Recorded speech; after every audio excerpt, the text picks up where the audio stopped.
So hello बच्चों, कैसे हो आप सभी लोग। Welcome to short study tutorial. आज की इस वीडियो में हम एनआईवीएस क्लास 12 जो आपका हिंदी का सिलेबस होने वाला है ना, उसको हम डिस्कस करेंगे कि सर हमारे हिंदी में क्या क्या आने वाला है और ये हमें कैसे हमें पासिंग मार्क्स दिलाएगा। ठीक है, तो इन सारी चीजों को हम डिस्कस करेंगे। तो चलिए बच्चों, शुरू करते हैं वीडियो को बिना किसी देरी के साथ।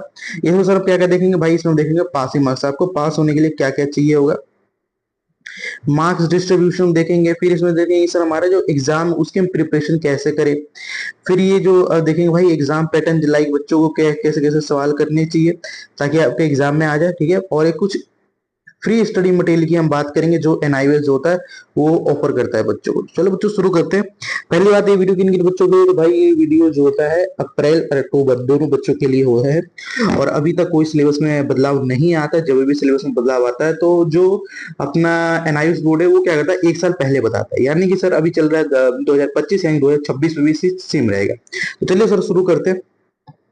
तो सर इसमें क्या क्या भाई, इसमें देखो सब मार्क्स डिस्ट्रीब्यूशन की बात करते हैं। ठीक है, तो यार देखो मार्क्स डिस्ट्रीब्यूशन कैसे वर्क करता है। मार्क्स डिस्ट्रीब्यूशन जो होता है ना बच्चों, ये जितने भी आपके जो चीजें होती है ना, मार्क्स डिस्ट्रीब्यूशन कैसे वर्क करता है आपको पता है सर। हमें जो मार्क्स मिलता है सर वो 100 में से मिलता है ना। अभी जो 100 में से चीजें होती है ना वो तीन भागों में डिवाइड होती है। एक तो सर वो बच्चे जिनके पास क्या होता है सर, एक तो वो बच्चे होते हैं भाई जिनके पास ना एक टीएमए नाम की सर्विस होती है। अब ये सर्विस होती है उन बच्चों को मिलता है जो बच्चे फ्रेश एडमिशन लेते हैं एनआईवीएस में। अब उनके लिए जो होता है, ठीक है, अब इनके लिए क्या होता है सर, जो ये 100 नंबर होता है ना, 20 मार्क्स का तो इनका टीएमए होता है। ठीक है, 20 मार्क्स का टीएमए होता है, फिर इनका जो 100 मार्क्स होता है ना सर, ये क्वेश्चन पेपर में प्रिंट होके आता है। लेकिन इनका जो रियल मार्क्स काउंट होता है सर वो 80 में से इनका काउंट होता है। ठीक है, ये आपके रियल नंबर होते हैं। ठीक है, वरना भाई देखो 100 नंबर यहाँ से, 100 नंबर यहाँ, 20 नंबर यहाँ से, तो ये 120 नंबर का पेपर होता है नहीं भैया, 100 नंबर का पेपर होता है ना। अब ये चीज और कैसे करती है, आपके जितने भी नंबर आते हैं ना, ये लोग क्या करते हैं 0.8 से मल्टीप्लाई करते हैं। मान लो आपने थ्योरी एग्जाम दिया, थ्योरी एग्जाम में 100 में से आपके 60 नंबर है, भाई 60 को क्या करेंगे 0.8 से मल्टीप्लाई करके आपको 48 नंबर दे देंगे। ठीक है, तो ये चीज होती है। फिर जो दूसरा बच्चा होता है जिनके पास भाई टीएमए नाम की कोई सर्विस नहीं होती, मतलब कि जो दूसरे बोर्ड से जो बच्चे इंप्रूवमेंट के लिए आते हैं या फिर जो बच्चे फेल होकर किसी बोर्ड से आते हैं ना, उनके लिए भाई टीएमए नाम की कोई सर्विस नहीं होती है। इनका जो रियल पेपर होता है सर वो 80 नंबर का ही, 100 नंबर का होता है और 100 में से इनको मार्क्स डिस्ट्रीब्यूशन किया जाता है। यानी कि सर इनको एक नंबर में, अगर ये 100 नंबर का पेपर करके अगर इनको 60 नंबर मिला तो 60 नंबर जो होगा क्वेश्चन पेपर में टेपा जाएगा, छाप दिया जाएगा। तो ये कुछ मार्क्स डिस्ट्रीब्यूशन होता है हिंदी का। ठीक है, और ये हिंदी का नहीं भाई, अगर आपको कोई दूसरा लैंग्वेज सब्जेक्ट हो तो आप प्लीज जाकर देख लेना। अब बात करते हैं सर हमारा ये चीज है। तो देखो बच्चों, हमारा जो हिंदी है ना उसका अगर पाठ्यक्रम का वर्गीकरण किया जाए तो हमें पाठ्यक्रम का वर्गीकरण समझता है मॉड्यूल का नाम। एक मॉड्यूल जो है ना बच्चों आपको एक मिली होगी जिसमें आपको टोटल कुछ इतने अध्याय है ना। अब यहाँ देखो ये क्या लिखा है सर, अनुशिक्षित अंकित मूल्यांकन पत्र, यानी कि सर ट्यूटर मार्क असाइनमेंट जो होता है ना, उसमें आपको टोटल 40 चैप्टर देखने को, 40% इसका वेटेज देखने को मिलता है। एंड जहां पे बच्चों और बात करें तो जहां पे हम लोग ये चीज देखते हैं कि भाई इसमें जो टोटल चैप्टर आते हैं ना वो हमारे 9 चैप्टर्स आते हैं। अब ये सर जो टीएमए जो मैंने आपको भी बोला ना, ये उनके लिए होता है। ठीक है, जिसमें सर हमारे निर्गुण वक्ति काव्य कवि ये सब चीजें जो होते हैं ना, ये मैं जिसको अंडरलाइन कर रहा हूँ ये चीजें आती है यहाँ पे, आप इसको देख पा रहे हो शायद।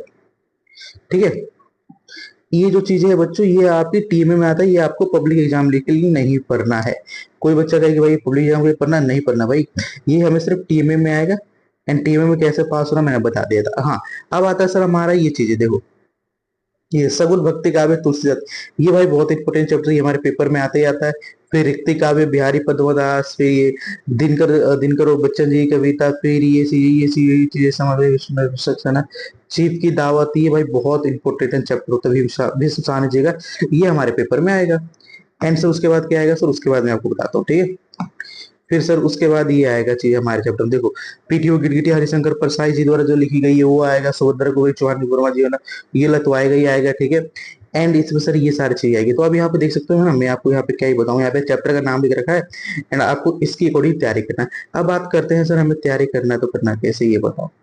क्योंकि सर देखो यूट्यूब पे बहुत सी ऐसी चीजें हैं है ना, यूट्यूब पे कोई समझाने वाला है नहीं भाई, हर कोई तो अपना कोर्स सेल करने में लगा हुआ है। ठीक है, तो मार्क्स डिस्ट्रीब्यूशन तो मैंने आपको समझा दिया। अब मैं बात करता हूँ सही पास होने के। देखो यार पेपर आपको पता 80 नंबर का हुआ। ठीक है, अब बस कहते हैं सर 80 नंबर, सॉरी 100 नंबर का पेपर होगा, जिसमें से आपको पता है सर 33 नंबर लाओगे ना तो आप पास हो जाओगे।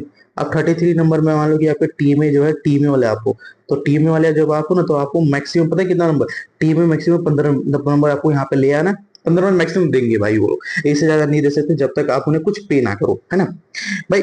कुछ स्टडी सेंटर वाले दे सकते हैं, लेकिन कुछ स्टडी सेंटर वाले नहीं देते भाई हमें। अनायास में कोई अगर स्टडी सेंटर खोल के बैठा है ना, तो थोड़ा सा वो अर्निंग के लिए बैठा है, ठीक है, सामाजिक सेवा के लिए नहीं बैठा है। तो ये चीजें हो गई। एंड देन बात करें सर 100 नंबर का जब आपका पेपर होगा, तो भाई देखो 100 में से आपका पेपर होगा, 15 नंबर आप वहां पे ला रहे हो, तो आपको सर पास होने के लिए आपको चाहिए होगा 33 नंबर। आप एक अज्यूम चाहिए 35 नंबर चाहिए, ठीक है। अब हम 35 नंबर चाहिए, 15 नंबर हमें टीएमए से मिल गया, तो हमें जो एग्जाम होगा तो उसमें एटलीस्ट 20 नंबर लाना पड़ेगा। लेकिन अगर आपका पेपर 100 नंबर का हो रहा है, तो आपको 20 नंबर लाने की कोई वैल्यू नहीं है। क्यों? क्योंकि सर आपको पता है 80 में कन्वर्ट कर देंगे, तो इसको आप ना अब क्या करो, 0.8 से डिवाइड मार दो, तो ये चलेगा 0, तो ये हो जाएगा सर 200, ठीक है। फिर आपको पता है कितना नंबर लाना पड़ेगा, ये आपको लाना पड़ेगा, तो 8 दूना 16, 4, आपको लाना पड़ेगा 25 नंबर। आप 25 नंबर लाते हो तो आपको 20 नंबर दिया जाएगा, फिर आपको यहाँ पे 25 नंबर यहाँ से मिलेगा आपको, एंड देन 25 नंबर आप 100 नंबर का पेपर होगा, 25 लाओगे तो आपको वो 20 नंबर कैलकुलेट करके देंगे, ठीक है। तो ये चीज भाई ऐसे वर्क करती है ना इसके अंदर। अभी थोड़ा सिस्टम कॉम्प्लेक्स है, मैं मानता हूँ, ठीक है, लेकिन आपको कोशिश नहीं करना, आपको अपना बेस्ट देना भाई, जो भी हुआ रिजल्ट के देना, ठीक है। तो ये था भाई हिंदी का चीज। अब क्या सर क्या बोलते हैं, प्रिपरेशन से स्टार्ट करनी चाहिए? हाँ भाई स्टार्ट करनी चाहिए। अगर ऊपर 2025 में एग्जाम देना होता है, बस बहुत ज्यादा टाइम नहीं बचा हुआ, ठीक है। एंड जो अप्रैल 2025 में एग्जाम देंगे भाई, तुम्हारे पास 6 महीने 7 महीने ही रह गए, तो अच्छे से पढ़ लो भाई, अब उसमें क्या दिक्कत है, ठीक है। तो चलो हम मिलते हैं भाई नेक्स्ट वीडियो में नेक्स्ट टॉपिक के साथ। तो पहले जय हिंद, जय भारत, और याद से चैनल को सब्सक्राइब कर देना।